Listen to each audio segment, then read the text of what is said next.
Bienvenue dans cette nouvelle vidéo. Aujourd'hui, je vous retrouve pour vous faire un petit book haul de tout ce qui est arrivé dans ma bibliothèque depuis le début du mois de janvier.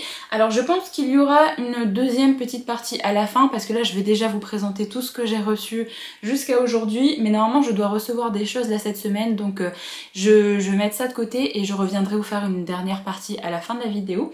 Donc je vais commencer directement parce que là j'ai 17 titres à vous présenter, donc des choses que je vous ai déjà un petit peu montrées dans des vidéos vlogs et des choses que je ne vous ai pas encore présentées je crois. Alors je vais commencer directement avec tout ce qui est service presse et cadeaux que j'ai pu recevoir là en ce mois de janvier.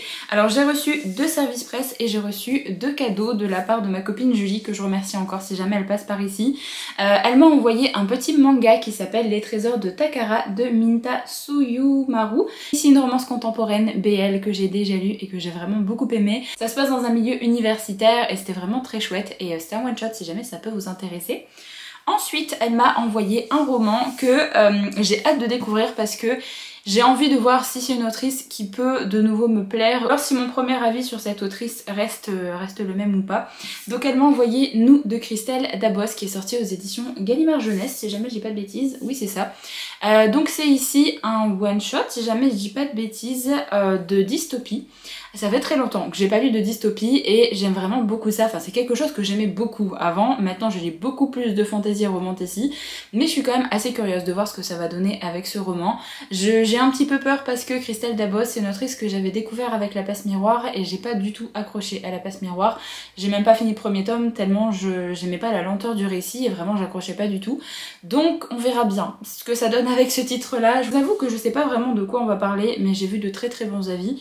Donc on nous dit tout le monde a un instinct et tout est parfait. Voilà, la petite phrase d'accroche derrière le roman. Ensuite des éditions Korrigan, j'ai reçu 2 services presse là pour l'instant. Donc il y a Les Immortels de Orlan Grey qui est sorti le 29 janvier. Donc il est sorti en librairie si jamais ça vous intéresse. C'est ici un one shot de romantasy avec une inspiration égyptienne. Je vous ai déjà donné mon avis sur la chaîne si ça peut vous intéresser. J'essaierai de vous mettre les vidéos où je vous donne les avis des livres là dans le petit i ou alors en barre d'infos si jamais ça vous intéresse. C'était une très très chouette lecture. Découverte de la plume de l'autrice pour moi avec ce roman. C'est clair que je vais continuer à la découvrir et que je vais continuer à voir un petit peu ce qu'elle va pouvoir nous proposer. Clairement pour quelqu'un qui adore la mythologie égyptienne, je vous avoue que j'ai été très contente de partir dans cet univers là, donc n'hésitez pas à vous pencher dessus si jamais ça peut vous intéresser. Et alors le deuxième titre que je suis actuellement en train de lire, donc alors soit mon avis sera sorti sur la chaîne juste avant cette vidéo là, ou alors soit ce sera la prochaine vidéo qui va arriver, puisque je suis actuellement en train de lire Bloodguard de Ceci Robson qui sort aux éditions Korrigan le 5 février, donc je ne sais pas s'il sera déjà sorti à l'heure où je vous sors cette vidéo ou pas, mais en tout cas ça sort le 5 si jamais ça peut vous intéresser. C'est ici un premier tome de série, je sais pas d'ailleurs combien il va y avoir de tomes dans cette série là, où on est dans un univers de fantasy où on va suivre un gladiateur et on va suivre une princesse qui doit faire certaines choses pour parvenir au pouvoir. On va suivre un petit peu la relation entre les deux et également le fait qu'ils vont essayer juste de s'en sortir. J'aime beaucoup ma lecture, donc je vous donnerai mon avis final dans une autre vidéo qui sera dédiée à cette lecture là, donc je vous la mettrai dans le petit i si jamais la vidéo est déjà sortie. Si jamais elle n'est pas encore sortie, ce sera la prochaine vidéo sur la chaîne je pense. Ensuite je vais passer à mes achats et j'ai quand même pas mal craqué, donc j'ai pas mal de choses à vous présenter. Je vais passer rapidement sur tous les mangas que j'ai pu m'acheter là pour le mois de janvier. J'ai principalement acheté des suites de séries parce qu'il y avait des suites où j'étais un petit peu en retard. J'ai notamment pris le tome 7 de la série Cherry Magic, donc tous les graphiques de toute façon je les ai déjà lus. Si on est donc dans une romance contemporaine BL, passe au travail et vous voyez le personnage ici qui va commencer à avoir des pouvoirs. Il va pouvoir entendre les pensées des gens lorsqu'il va les toucher et donc il va s'apercevoir que l'un de ses collègues a un crush sur lui. J'aime beaucoup cette série, il y a pas mal de moments assez drôles. Ensuite je me suis pris le premier et deuxième tome de la série Hirano et Kagiura, donc de Shu Haruzono. C'est une série spin-off à la série Sasaki et Miyano que j'adore. J'attends tranquillement la suite et il me semble que ça sort en février ou en mars d'ailleurs. Mais ici on est sur une série spin-off avec des personnages qu'on a déjà rencontrés dans la série Sasaki et Miyano et j'ai très envie du coup de lire leur propre histoire, donc je suis très contente de m'être mise à jour également dans cette série là. Et enfin, j'ai craqué sur le tome 2 et le tome 3 de la série L'amour est au menu de Sakaomi Yuzaki, qui sort aux éditions Akata. Bon, de toute façon, tout est sorti aux éditions Akata, voilà. Ici, on est dans une romance contemporaine, Yuri, et on va suivre justement deux voisines qui vont apprendre à se connaître et qui vont se rapprocher au fur et à mesure. Il y a vraiment la thématique de la nourriture qui va être abordée dans le roman et qui amène certaines petites réflexions qui sont vraiment très très chouettes. Donc je suis vraiment très contente d'avoir continué cette série parce que je trouve que l'histoire évolue vraiment bien dans le tome 3 et il y a justement pas mal de thématiques assez importantes qui sont abordées, donc j'ai très hâte d'avoir la suite de cette série. Alors ensuite, parmi tous les titres que j'ai pris ces dernières semaines, je n'en ai lu qu'un seul. Donc il va peut-être falloir que je me bouge pour lire les titres que j'ai achetés. J'ai donc acheté l'encyclopédie féerique d'Emily Wise de Heather Fawcett qui est sortie aux éditions Sabran, puisque j'avais très envie de me prendre cette édition française pour me faire une relecture, chose que j'ai faite du coup en tout début du mois de janvier. Ça a été une très très chouette relecture. J'ai vraiment beaucoup aimé retourner dans cet univers de cozy fantasy et retrouver un petit peu ces personnages et cette ambiance justement glaciale, parce qu'on est vraiment dans un endroit où il fait extrêmement froid. Voilà, c'est le seul livre que j'ai lu parmi tout ce que j'ai acheté ces dernières semaines, donc c'est un petit peu triste. Ensuite, alors j'ai craqué sur 3 formats poche. Donc j'ai craqué sur un titre que je vous ai déjà présenté dans un vlog, qui est Dark Romance de Penelope Douglas. Donc le premier tome s'appelle Corrupt, ça sort aux éditions HarperCollins Poche. J'ai craqué sur ce titre là parce que j'ai extrêmement envie de découvrir la plume de Penelope Douglas. J'arrête pas de la voir passer partout. J'arrête pas de suivre des booktubeuses anglophones qui n'arrêtent pas de lire Penelope Douglas et qui n'arrêtent pas de vanter un petit peu ses livres. Du coup j'avais bien envie de me faire mon propre avis sur cette série. C'est vrai que je n'arrêtais pas de voir passer partout. Je me suis aperçue qu'elle était déjà sortie en français et déjà sortie en format poche. Je crois que les 4 tomes sont disponibles en format poche. Du coup, si jamais j'aime bien, je vais pouvoir tranquillement finir cette série, peut-être cette année, on sait jamais. Du coup, ça, je vous en reparlerai très très vite parce que j'aimerais bien me faire un vlog spécial romance au mois de février. Donc normalement, il est prévu dans les lectures de ce vlog-là. Alors ensuite, si jamais vous aviez regardé ma vidéo pile à lire pour l'année 2025, vous savez que j'ai pris des recommandations parmi les favoris de certaines booktubeuses que j'adore regarder. Il y a notamment une série qui n'arrêtait pas de revenir parmi les recommandations, une série que j'avais tenté le premier tome en audio et j'avais pas vraiment accroché. Du coup j'ai bien envie de voir ce que ça va donner parce que énormément de personnes ont dit que ça s'améliorait beaucoup avec le tome 2, le tome 3 et vraiment l'histoire changeait vraiment de direction. Donc je fais confiance à tout le monde parce que franchement, que ce soit dans mes commentaires ou alors des recommandations de booktubeuses, tout le monde dit que cette série est vraiment géniale au fur et à mesure des tomes et que faut passer le premier tome en soi. Du coup je me suis repris les 2 premiers tomes de la série La Saga d'Oren de Raven Kennedy. Donc je sais que le premier tome, je vais le relire, mais ça va pas être mon tome préféré, je pense que voilà. Mais j'ai très envie en fait de continuer cette série et de faire peut-être un vlog dédié sur ma découverte de cette série là. Donc si jamais ça vous intéresse de voir un vlog dédié, peut-être un vlog avec spoiler, je ferai à chaque fois des chapitrages au fur et à mesure du vlog là. Donc n'hésitez pas à me dire si jamais ça peut vous intéresser.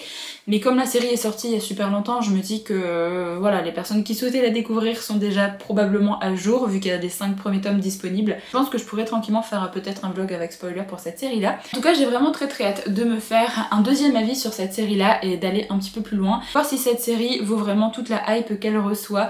Donc on est dans une histoire de romantasy, donc normalement il va y avoir 6 tomes au total pour le mythe de Midas qui est revisité dans cette série là. Du coup voilà, pour mes petits achats, j'ai quand même hâte de retenter cette série là parce que vous m'avez trop hypé en fait avec la suite, notamment avec le tome, je sais plus si c'était le tome 3 et le tome 5 je crois, qui est beaucoup apprécié. Il me semble vraiment que les notes sur Goodreads sont vraiment très bonnes pour ces tomes là, donc on verra bien si jamais j'aime bien la suite ou pas du coup. Ensuite je me suis acheté des suites de séries, je me suis donc acheté Une torche dans la nuit de Sabataïr qui est le 2e tome de la série Une braise sous la cendre. C'est sorti aux éditions Big Bang en ce tout début du mois de janvier. Je le lis avec un Patreon au mois de février, et bien fallait que j'achète ce titre là tout simplement.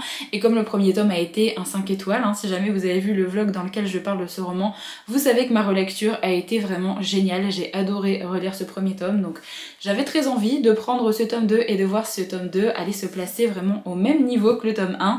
Du coup c'est une histoire de fantasy young adulte avec un aspect un petit peu romantique on va dire. C'est une série qui s'étoffe énormément au fur et à mesure. Vous avez des créatures un petit peu qui sont amenées, vous avez des ghouls, des effrites, également une académie militaire qui est assez dangereuse où il se passe vraiment des choses horribles des fois. Il y a vraiment beaucoup de choses qui se passent reste là dans ce premier tome, du coup j'ai très hâte de continuer ma lecture de cette série avec ce tome 2. Ensuite, je ne pouvais pas ne pas prendre la suite de la série Shatter Me de Tahereh Mafi. Vous savez que Tahereh Mafi, c'est une autrice que j'adore. Alors, je suis beaucoup plus fan de sa série Ce Royaume Tissé que de la série Shatter Me, mais j'ai quand même passé un très chouette moment de lecture avec les 3 premiers tomes de cette série. Donc là, techniquement, c'est le tome 4 si on suit ce qui est marqué sur Goodreads, ou alors si vous suivez un petit peu ce que les éditions françaises disent, c'est le premier tome de la saison 2. Voilà, je comprends pas trop pourquoi il découpe ça comme ça, mais pourquoi pas. Du coup, il s'appelle Restore Me et il est de toute beauté. Franchement, j'adore les couvertures très sobres comme ça, blanches avec un peu d'argenté. J'aime vraiment beaucoup. Et vous avez un petit jaspage avec des plumes qui est vraiment trop beau. D'ailleurs, là, vous aviez également un petit jaspage. Je vais pas montrer les jaspages à chaque fois parce que j'ai l'impression que les livres n'arrêtent pas de tourner partout sur les réseaux. Et vous les avez vus je ne sais combien de fois. Je trouve juste que les éditions Michel Lafon n'ont pas spécialement montré plus que ça le roman. Bref, je suis quand même assez hypée de lire cette suite parce que j'ai vraiment vu de très bons avis sur les tomes justement suivants. On verra bien si j'aime encore plus la suite de cette série que les 3 premiers tomes. Enfin, les 2 titres que j'ai à vous présenter avant de faire une petite pause dans cette vidéo pour moi et avant de vous montrer ce que je vais recevoir là cette semaine, je me suis également acheté des petites romances contemporaines que j'avais extrêmement hâte de découvrir. J'aimerais également bien lire au mois de février parce que j'aimerais bien faire ce petit vlog romance. Si ça se trouve, j'arrête pas de dire que j'ai envie de faire ce vlog romance et en fait je vais pas avoir le temps de le faire. Non, franchement, j'espère vraiment que j'aurai le temps de le faire parce que j'ai envie en fait de lire un peu de romance là en février. Du coup, je me suis pris Mile High de Liz Tomford qui est sortie aux éditions Chatterley. On est ici sur un premier tome de série, mais il me semble que dans cette série, on suit des couples différents à chaque fois. Il me semble également qu'on peut lire les tomes 2 ou les tomes 3 sans forcément avoir lu les tomes d'avant. Je suis assez psychorigide pour ce genre de choses, donc j'aime bien lire les premiers tomes à chaque fois et avancer au fur et à mesure dans cette série, même si j'avoue que le tome 2 a tellement eu de bons avis, même par rapport au premier tome, que c'est vraiment le tome 2 qui me hype le plus. J'ai quand même envie de lire ce premier tome avant. Donc ici on va suivre une romance contemporaine entre un hockeyeur qui s'appelle Xanders et une hôtesse de l'air qui s'appelle Stevie. C'est elle qui va être l'hôtesse de l'air de l'équipe de Xander. Du coup on va suivre un petit peu cette histoire. Alors c'est un roman qui est extrêmement gros, il fait 750 pages, mais j'ai quand même assez hâte de le lire parce que pour l'instant tout ce que j'ai découvert aux éditions Chatterley ça m'a énormément plu, donc on verra bien si ce sera le cas également avec ce roman. La deuxième romance contemporaine que je me suis achetée, c'est Butcher et Blackbird de Brynne Weaver qui est sortie aux éditions Verso. On est ici sur un premier tome de trilogie, la trilogie s'appelle The Ruinous Love. Le tome 2 est déjà dispo en français également et le tome 3 je crois qu'il va sortir très bientôt aux éditions Verso. Je crois que c'est au mois de mars ou au mois d'avril hein, si j'ai pas de bêtises. Ici on part sur une thématique assez spéciale vu qu'on va suivre des serial killers. Il me semble se lancer une sorte de petite compétition et c'est à celui qui tuera le plus d'autres serial killers, si jamais j'ai pas de bêtises. Vraiment c'est une histoire qui est un petit peu barrée, un petit peu loufoque et où on va suivre justement des serial killers, donc c'est une histoire assez sombre avec pas mal de trigger warning hein. De toute façon la liste des trigger warning est assez importante. Vous avez toute cette page là jusque derrière, voilà. Ce titre là a tellement fait le buzz que vraiment ma curiosité l'a emporté et j'ai trop envie de voir si c'est un livre que je vais aimer ou pas. Du coup voilà pour tous les titres que j'ai déjà à vous présenter. On se retrouve directement après avec les titres que je vais pouvoir recevoir là cette semaine. Alors je vous retrouve pour conclure cette vidéo book haul. J'ai reçu tous les titres que je devais recevoir. J'ai enfin reçu la dernière réception, notamment des éditions Roncières. Du coup j'ai tout ça à vous présenter encore, donc le book haul va encore durer un petit moment. Je suis un petit peu décalée par rapport à d'habitude parce que là on est en début d'après-midi et le soleil tape bien comme il faut. Du coup je me suis décalée pour pas l'avoir dans les yeux. Je voulais tout d'abord remercier Lorraine ou Laurine, je sais pas trop comment on prononce ton prénom en fait parce qu'il y a 2 E, donc je sais pas si c'est Lorraine ou Laurine qui m'a gentiment envoyé un cadeau. Encore une fois merci à toi parce que c'est un titre qui me tentait énormément et en plus elle m'a dit dans son petit mot que c'est un livre qu'elle avait adoré. Donc autant vous dire que j'ai très hâte de me faire mon propre avis dessus et en plus ça tombe bien parce que c'est une petite romance contemporaine et j'ai bien envie de lire des romances contemporaines en ce moment. C'est un titre que j'avais vu pas mal passer sur la sphère anglophone et j'ai vu qu'il était sorti en français, je savais même pas, aux éditions Xing Fu ou Xing Fu. Mais je pense que c'est Xing Fu parce que c'est 2 O à la fin. Je savais même pas que c'était sorti en français, je connais pas du tout la maison d'édition, donc j'ai été assez surprise que ce soit déjà traduit. Et c'est un titre vraiment qui me tente énormément, donc c'est Say You Swear de Megan Brandy. C'est un premier tome de série, il me semble qu'il y a plusieurs tomes dans cet univers-là, mais je crois que comme tous les titres un petit peu de romance, on peut lire ce titre-là en tant que one-shot. Il semble que dans les tomes d'après, on suit des personnages qu'on a peut-être rencontrés dans ce premier tome. J'ai pas lu les résumés des tomes d'après parce que forcément j'ai peur de me faire spoiler. En tout cas, ici, on nous dit « Pendant des années, j'ai imaginé ma vie universitaire à Avix University, mais surtout ma vie avec lui. Lui, c'est Chase, le meilleur ami de mon frère, pour qui je nourris un amour profond depuis notre toute première rencontre. Et si je m'évertue misérablement à cacher mes sentiments pour ce sportif si convoité sur le campus, j'ai toujours pensé qu'un beau jour mes sentiments seraient partagés. Ils le sont d'ailleurs, j'en suis persuadée. Bien pourquoi il était mon avenir, jusqu'à ce qu'un jour tout bascule, qui aurait pu croire qu'un coup de ballon sur la tête allait bouleverser mes plans. Le coup du ballon sur la tête, ça me rappelle un petit peu Binding 13, mais c'est vraiment un titre qui me tente énormément. Par contre, il est écrit tout petit et il fait 570 pages. Vraiment trop hâte de le découvrir, donc merci énormément pour ce cadeau. Vraiment, je vais essayer de le lire assez rapidement parce qu'il me tente vraiment beaucoup. Ensuite, les 4 derniers titres que j'ai à vous présenter, c'est des réceptions de maisons d'édition, de titres qui sont soit sortis ou soit... non, qui vont sortir, je pense. Alors j'ai un petit doute pour l'un des titres que je vais aller regarder quand est-ce qu'il sort juste après. Alors des éditions Corrigan, j'ai reçu 2 titres qui vont sortir le 12 février, donc ça sortira la semaine prochaine. 2 titres qui me tentaient énormément parce que le premier c'est Le Royaume du Dragon de J. Bailey, donc c'est le premier tome de la série La Couronne du Dragon. Alors j'espère que vous allez quand même bien voir le titre parce qu'avec la lumière c'est un petit peu compliqué. J'ai vraiment très envie de découvrir ce titre là parce qu'on part dans des thématiques de harem inversé, on a des métamorphes dragons, une sorte de compétition pour devenir la reine, deux thématiques qui me plaisent en général, ce qui fait que j'avais très hâte de découvrir ce roman. Alors il est très court, hein, il fait 300 pages et c'est écrit extrêmement gros.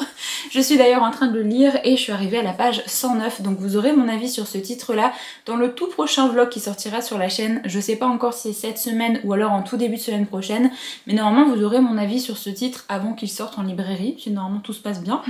Mais pour l'instant vraiment je trouve que ça se dévore au niveau du style d'écriture, je suis vraiment bien dans l'histoire. Clairement que ça va être le genre de lecture un peu plaisir coupable où il n'y a rien de fou mais où je passe un excellent moment de lecture. En tout cas pour l'instant c'est bien parti, donc j'ai hâte de continuer ma lecture, là je vais la continuer juste après.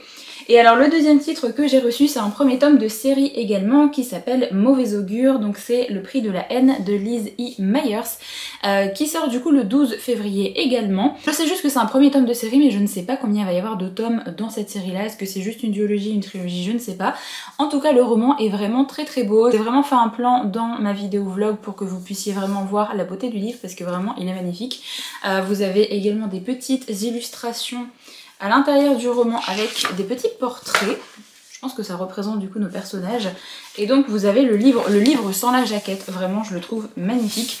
Vous avez des petites dorures comme ça. Ici au niveau du dos il n'y a rien et à l'arrière vous avez ça également en dorure. Et au niveau de l'arrière de la jaquette du coup vous avez 4 portraits, je pense que ça représente du coup nos personnages principaux. Ce qui m'a donné envie de découvrir ce roman, c'est qu'on a des vibes un petit peu à la Six of Crows mais avec une sorte de chasse aux sorcières en plus. Donc forcément j'avais très envie de voir ce que ça pouvait donner. Alors pour le résumé on nous dit Occitanie 16e siècle. Sur les rives du Tarn, la vie de la jeune Azalaïs est paisible, libre et avide de savoir. Elle grandit avec sa grand-mère qui encourage son instruction et sa curiosité. Pourtant, ce qui menace toutes les femmes savantes de l'époque frappe sa famille de plein fouet, une accusation de sorcellerie, un déferlement de haine. Azalaïs n'a d'autre choix que de fuir et de reconstruire une vie ailleurs, brique par brique. Et voilà qu'au hasard d'une ruelle, une rencontre en dessine la trajectoire. Un voleur au charisme envoûtant, elle découvre alors un nouveau monde et petit à petit y forge sa légende. Dans l'univers du banditisme toutefois, il convient de garder son pouvoir et ses faiblesses secrets, sous peine de voir sa carapace percée. Azalaïs est-elle prête à cela? Est-elle capable de trouver l'équilibre entre érudition et sentiment? Mais surtout, se doute-t-elle qu'il existe des secrets encore plus sombres que les siens? On nous dit chasse aux sorcières ou sorcières en chasse. Franchement, ça a l'air vraiment très cool, donc j'ai vraiment hâte de me mettre à la lecture de ce titre-là aussi. Les éditions Bookmark, j'ai reçu le premier tome de la série Les Chasseurs de l'Ombre qui s'appelle Nuit de Eva Guilloton. Ça sort dans leur collection Infinity. C'est sur un titre qui parle de vampires, donc c'est clairement pour ça que je voulais découvrir ce roman.